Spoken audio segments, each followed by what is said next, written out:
तो दोस्तों आज तारीख हो गई है 10 फरवरी 2024 की, साथ ही में दिन है शनिवार का। तो आइए बिना देर किए फटाफट से जानते हैं आज की ताजा खबरें और मुख्य समाचार। तो देखें आज के मुख्य समाचार की पहली बड़ी खबर, डिज्नी प्लस हॉटस्टार यूज करना हुआ महंगा, अब पासवर्ड शेयर करने पे ज्यादा पैसे देने होंगे। आशंका जताई गई है कि पासवर्ड शेयर करने के खिलाफ डिज्नी प्लस हॉटस्टार की तरफ से कार्रवाई की जाएगी। बताया गया है केवल परिवार के लोगों के बीच ही आप अपना पासवर्ड शेयर कर सकते हैं। इससे बाहर अगर आप पासवर्ड शेयर करेंगे तो आपका अकाउंट सस्पेंड हो सकता है। हालांकि बताया गया है जो भी लोग इसके बावजूद पासवर्ड को शेयर करेंगे अपने परिवार के अलावा, अपने घर वालों के अलावा, तो ऐसे लोगों के लिए एक्स्ट्रा पेमेंट का ऑप्शन आ सकता है। देखिए अगली खबर, हल्द्वानी हिंसा में अब तक 6 लोगों की जान गई। यहाँ पर बीते 8 फरवरी से इंटरनेट बंद है, कर्फ्यू जारी है। कुल 5000 लोगों पे केस दर्ज किया गया है। जी हाँ, उत्तराखंड के हल्द्वानी में बीते 8 फरवरी को एक अवैध मदरसे और नमाज के लिए बनाई जा रही इमारत पर नगर निगम ने बुलडोजर चलाया था। इसके बाद हजारों लोगों की भीड़ ने पुलिस और निगम की टीम पर हमला कर दिया था। घटना के बाद हिंसा भड़क गई थी, जिसमें अब तक 6 लोगों की जान जा चुकी है। इस हिंसा को हुए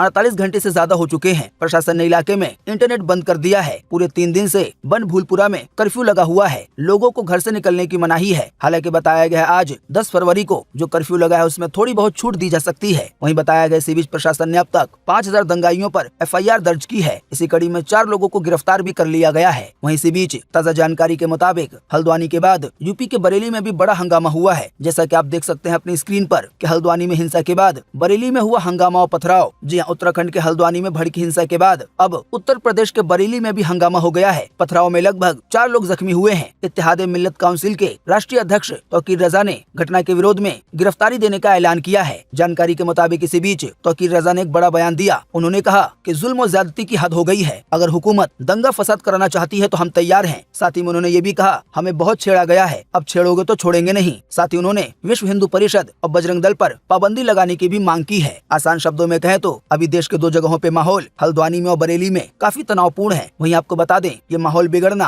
आगे भी बढ़ सकता है, तो आप अपना ध्यान रखें। हिंसा से, पत्थरबाजी से, आंदोलन से, प्रदर्शन से फिलहाल दूर रहें। अपने और अपने परिवार की चिंता करें। देखिए अगली खबर, 3000 साल पुराने सोने के खजाने का निकला एलियन कनेक्शन। वैज्ञानिकों ने किया है चौंकाने वाला खुलासा। जी हाँ, यूरोप में खोजे गए कांस्य युग के सबसे बड़े सोने के भंडारों में से एक विलेना के खजाने को लेकर बड़ी खबर आई है। इस खजाने में सोने, चांदी, लोहे और एम्बर से बनी 19 बेशकीमती चीजें हैं। ताजा अध्ययन में ये पता चला है कि इस खजाने में जो धातु मिले हैं, जिन धातुओं से बेशकीमती बर्तन बनाए गए हैं, ये जो दूसरी चीजें बनाई गई हैं, तो वो धातु पृथ्वी से बाहर की है। देखिए अगली खबर, प्रधानमंत्री मोदी के बाद कौन होगा उनका उत्तराधिकारी, यानी कि PM मोदी के बाद बीजेपी की ओर से प्रधानमंत्री कौन बनेगा, इसको लेकर एक बड़ा सर्वे किया गया है। जानकारी के मुताबिक mood off the nation opinion poll में इस बात का अनुमान लगाया गया है कि PM मोदी की अगुवाई में भाजपा लोकसभा चुनाव में लगातार तीसरी बार जीत आसानी से हासिल कर लेगी। वहीं बताया गया इसी दौरान एक और सर्वे किया गया। लोगों से पूछा गया कि PM मोदी के बाद देश का प्रधानमंत्री कौन हो सकता है। तो जानकारी के मुताबिक 29% लोगों ने गृह मंत्री अमित शाह का नाम लिया है। वहीं 25% लोगों ने उत्तर प्रदेश के मुख्यमंत्री योगी का नाम लिया है। वहीं 16% लोगों ने सड़क परिवहन मंत्री नितिन गडकरी का नाम लिया है। बताया गया ताजा सर्वे सभी लोकसभा सीटों के 35,801 लोगों पे किया गया था 15 दिसंबर 2023 से 28 जनवरी 2024 के बीच। आसान शब्दों में कहें तो इस सर्वे से काफी हद तक ये पता चला है कि प्रधानमंत्री मोदी के बाद ये तो देश की जनता गृह मंत्री अमित शाह को प्रधानमंत्री बनाना चाहती है या फिर यूपी के मुख्यमंत्री योगी आदित्यनाथ को। बाकी आप भी इसी वीडियो के नीचे कमेंट बॉक्स में कमेंट करके बताएं कि आपके हिसाब से PM मोदी के बाद बीजेपी की ओर से अगर कोई प्रधानमंत्री बनता है तो वो कौन होना चाहिए, गृह मंत्री अमित शाह, CM योगी या सड़क परिवहन मंत्री नितिन गडकरी, या आपके हिसाब से कोई और। देखिए अगली खबर, बलिदान होने वाले अग्निवीर के परिवार को मिल सकती है पेंशन और अन्य सुविधाएं दूसरे जवानों की तरह। संसदीय समिति ने की है सिफारिश। जी हां, ड्यूटी के दौरान बलिदान होने वाले अग्निवीर के परिजनों को सामान्य सैनिकों की तरह ही पेंशन और अन्य सुविधाएं मिलनी चाहिए। संसदीय समिति ने ये सिफारिश की है। मौजूदा नियम के अनुसार ड्यूटी के दौरान बलिदान होने वाले अग्निवीर के परिवारों को अभी सामान्य सैनिकों जैसी सुविधाएं नहीं मिलती है। रक्षा मामलों की संसदीय समिति ने अपनी ताजा रिपोर्ट में कहा है कि परिजनों के दुख को ध्यान में रखते हुए समिति सिफारिश करती है कि जिन भी लोगों की भर्ती अग्निवीर के जरिए होती है, यानी कि वो 4 साल के लिए सेना में काम करने जाते हैं, लेकिन अगर वो इस दौरान शहीद हो जाते हैं तो कम से कम जो जवान शहीद हो जा रहा है, चाहे उसकी भर्ती अग्निवीर के तहत ही हुई है, तब भी उसके परिवार को सामान्य सैनिकों की तरह सुविधाएं दी जाए, पेंशन दी जाए। देखिए अगली खबर, अब 5% टॉफी भी बेचेंगे मुकेश अंबानी। 82 साल पुरानी कंपनी को रिलायंस ने खरीदा है। जी हाँ, भारत और एशिया के सबसे बड़े रईस मुकेश अंबानी की झोली में एक और कंपनी आ गई है। जानकारी के मुताबिक रिलायंस ने रावलगांव शुगर फार्म के कन्फेक्शनरी बिजनेस को खरीद लिया है। ये डील 27 करोड़ में हुई है। जानकारी के मुताबिक यही कंपनी पान पसंद टॉफी बनाती है और ये कंपनी लगभग 82 साल पुरानी है। शायद आपने भी ये टॉफी खाई होगी। देखिए अगली खबर, पाकिस्तान में नवाज और बिलावल भुट्टो मिलकर बना सकते हैं सरकार। किसी भी पार्टी ने इतनी सीटें नहीं जीती है कि वो अकेले सरकार बना सके। जी हाँ, पाकिस्तान में नेशनल असेंबली और प्रांतीय चुनाव के लिए वोटिंग खत्म होने के बाद नतीजे आ रहे हैं। नतीजों के आने के बाद ये पता चला है कि किसी भी पार्टी को बहुमत नहीं मिली है। वैसे तो पाकिस्तान की नेशनल असेंबली में कुल 336 सीटें हैं, लेकिन अभी इस समय चुनाव केवल 265 सीटों पे हुआ था। पाकिस्तान में सरकार बनाने के लिए, प्रधानमंत्री बनने के लिए 266 में से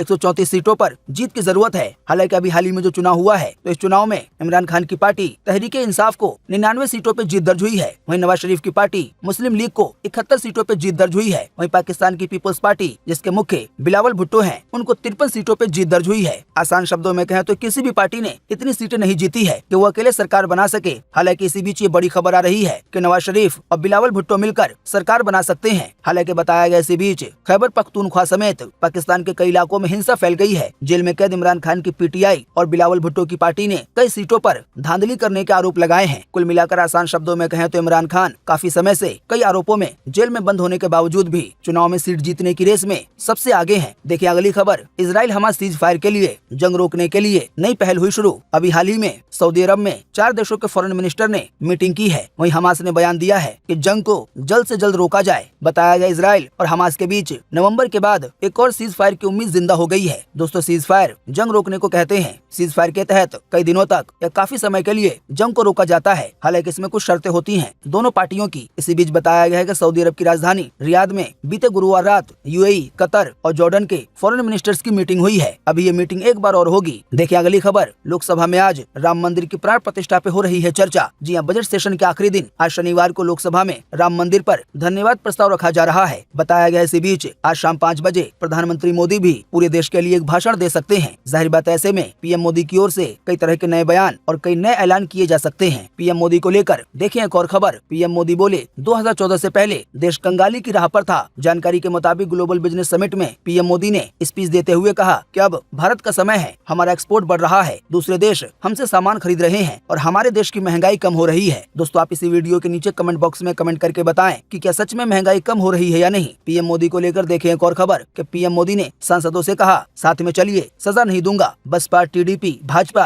और बीजेपी मेंबर के साथ अभी हाल ही में पीएम मोदी ने लंच किया। इस दौरान कई तरह की बातचीत की। देखिए अगली खबर, भारतीय क्रिकेटर मोहम्मद शमी बोले, जय श्री राम कहने में क्या दिक्कत है, 1000 बार बोलो। मोहम्मद शमी ने कट्टर लोगों को दिखाया है आईना। जी हाँ, भारतीय क्रिकेट टीम के स्टार गेंदबाज मोहम्मद शमी ने अभी हाल ही में कहा कि जय श्री राम का नारा लगाने में कोई दिक्कत नहीं है। उन्होंने ये भी कहा अगर वो चाहे तो खुशी से अल्लाह अकबर कह सकते हैं, जय श्री राम कह सकते हैं। आप 1000 बार जय श्री राम का नारा लगाओ, इसमें क्या दिक्कत है। साथ ही में मोहम्मद शमी ने ये भी कहा कि हर धर्म में 5-10 ऐसे लोग होते हैं जो दूसरे धर्म वालों को पसंद नहीं करते, लेकिन हर कोई ऐसा नहीं होता और यही वो हर धर्म में 5 से 10 लोग हैं जो गेम खेलना जानते हैं, लोगों को घुमाना जानते हैं। देखिए अगली खबर, सीरियल किलर ने पूछा क्या उम्र कैद पूरी जिंदगी की सजा है। सुप्रीम कोर्ट इस सवाल पे सुनवाई को हो गया है तैयार। दोषी ने अभी हाल ही में कहा है कि मरने के समय तक जेल में बंद रखना ये मौलिक अधिकारों का उल्लंघन है। जो इंसानों का अधिकार है ये उसका उल्लंघन है। और ये बात एक सीरियल किलर ने कही है जिसने एक नहीं कई सारे गुनाहों को अंजाम दिया है, खास करके जान लेने से जुड़े। तो अब जल्दी इस पे सुनवाई होगी और देश का सुप्रीम कोर्ट इस बात को तय करेगा क्या उम्र कैद पूरी जिंदगी की सजा है, क्या मरने के समय तक किसी भी दोषी को जेल में बंद रखना ये मौलिक अधिकारों के खिलाफ है या खिलाफ नहीं है। देखिए अगली खबर, एसआई ने पहली बार बनाया ज्ञानवापी का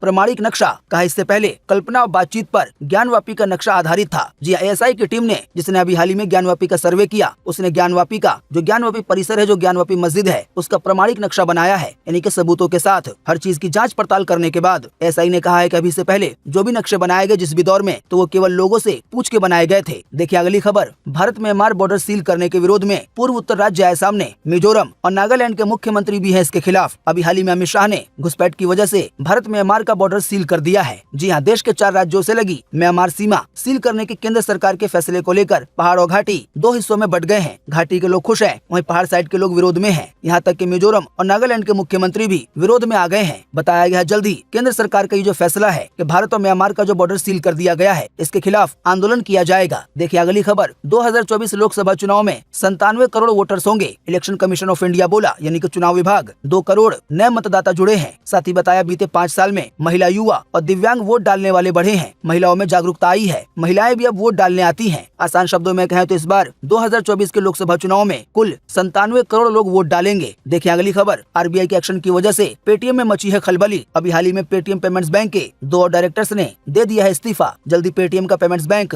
बंद हो सकता है, इसका ऑपरेटिंग लाइसेंस रद्द किया जा सकता है, ऐसे भी अनुमान लगाए जा रहे हैं। हालांकि पेटीएम की यूपीआई की सेवा सामान्य रूप से चलती रहेगी। देखिए अगली खबर। समीर वानखेड़े ने कभी ड्रग मामले में शाहरुख खान के बेटे की मुश्किलें बढ़ाई थी। हालांकि अब वो खुद ईडी के एक्शन के शिकार हो गए हैं। जी हाँ, कभी बॉलीवुड के बादशाह शाहरुख खान की मुसीबत बढ़ाने वाले मुंबई एनसीबी के पूर्व जोनल डायरेक्टर समीर वानखेड़े अब खुद मुश्किल में फंस गए हैं। ईडी ने केस दर्ज किया है, पूछताछ के लिए बुलाया गया है। कुछ पैसों के घोटाले का मामला है। देखिए अगली खबर। 88 की उम्र में बॉलीवुड के मशहूर एक्टर धर्मेंद्र ने बदला अपना नाम। दोस्तों अभी हाल ही में एक फिल्म रिलीज हुई है जिसका नाम है तेरी बातों में ऐसा उलझा जिया। इसमें धर्मेंद्र भी हैं। हालांकि इस मूवी में धर्मेंद्र का असली नाम धर्मेंद्र सिंह देओल दिखाया गया है। हालांकि जन्म के समय उनका नाम धर्म सिंह देओल था। देखिए अगली खबर। कच्चे तेल में जारी है उबाल, थोड़े से बड़े हैं दाम। आइए बताएं पेट्रोल डीजल के ताजा भाव। जी अंतर्राष्ट्रीय बाजार में अभी हाल ही में बीते रोज शुक्रवार को कच्चे तेल के दाम में जिनसे पेट्रोल डीजल निकाला जाता है उसमें हल्की सी बढ़ोतरी देखने को मिली। इसी बीच देश के 4 महानगरों में से एक चेन्नई में पेट्रोल डीजल की कीमत में कुछ पैसे का मामूली सा इजाफा हुआ। इसके अलावा गुजरात, कर्नाटक, हरियाणा, पंजाब में भी पेट्रोल डीजल के दामों में कुछ पैसे की बढ़ोतरी हुई है। हालांकि तेलंगाना, उत्तर प्रदेश, केरल और हिमाचल प्रदेश में पेट्रोल डीजल की कीमतें कम हुई है। हालांकि आपको बता दें ये बढ़ोतरी और कटौती कुछ पैसे की हुई है तो ज्यादा फर्क पड़ने वाला नहीं है। बाकी दोस्तों आप अपनी स्क्रीन पर देखें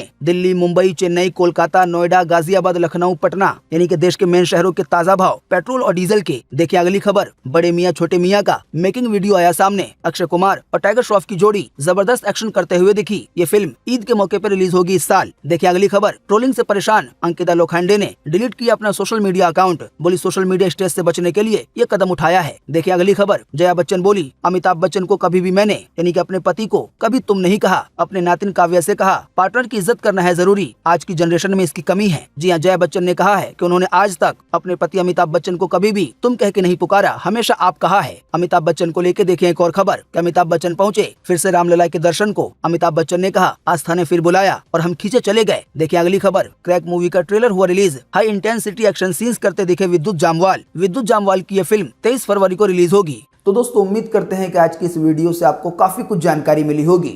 हम बस इसके बदले में आपसे इतना ही चाहते हैं कि आप इस वीडियो को लाइक कर दें और शेयर कर दें, क्योंकि आपका लाइक और शेयर करना ही होता है हमारी मेहनत का फल। वीडियो देखने के लिए आपका बहुत बहुत धन्यवाद। Thanks for watching.